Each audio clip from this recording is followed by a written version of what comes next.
Ketika pria baik hati, ini ingin pergi bekerja di tengah perjalanan. Ia terkena air pembuangan dari lantai 2. Melihat air itu terbuang sia-sia, ia pun mengambil pot bunga yang telah kering di dekatnya. Dan ia pun melanjutkan perjalanannya di tengah. Perjalanannya ia melihat seorang pedagang kaki lima yang kesulitan mendorong gerobaknya. Ia pun segera membantu pedagang tersebut. Setelah itu ia pun pergi sarapan.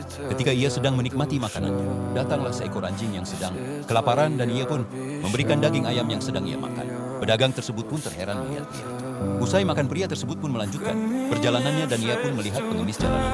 Karena ia melihat seorang putri dari wanita tersebut, ia pun dengan senang hati memberikan sisa uang yang ada di dompetnya. Pedagang yang tak sengaja melihatnya pun terheran atas tindakan pria tersebut. Malam hari ia pun membawa sebuah pisang dan diam-diam menaruhnya di depan pintu seseorang. Yang ternyata rumah tersebut dihuni oleh nenek tua. Keesokan harinya di tempat yang sama juga air pembuangan pun terjun kembali dan ia memperhatikan bunga tersebut. Dan pedagang kaki lima pun menunggu pria tersebut untuk meminta bantuan pria baik hati. Dan di jam makan pun anjing yang kemarin ia beri makanan datang kembali dan pria tersebut telah memesan 2 paha ayam. Lanjut ia pada pengemis jalanan. Ia pun tetap memberikan sisa uangnya walaupun di dompetnya habis dan tersisa. Di dalam bus ia berniat berbagi kursi pada seorang wanita.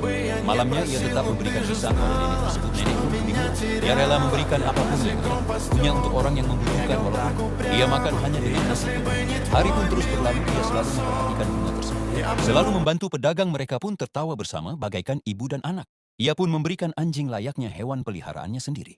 Sampai pada seorang pengemis jalan, ia terkejut karena putri wanita tersebut tidak ada di dekatnya. Tiba-tiba gadis tersebut memanggil ibunya yang ternyata anak tersebut telah memakai pakaian sekolah. Sejenak ia melamun dan memperhatikan gadis kecil itu. Ia pun tersenyum karena kebaikannya digunakan untuk hal yang berguna. Pedagang yang selama ini memperhatikannya pun ikut terkejut melihat gadis itu.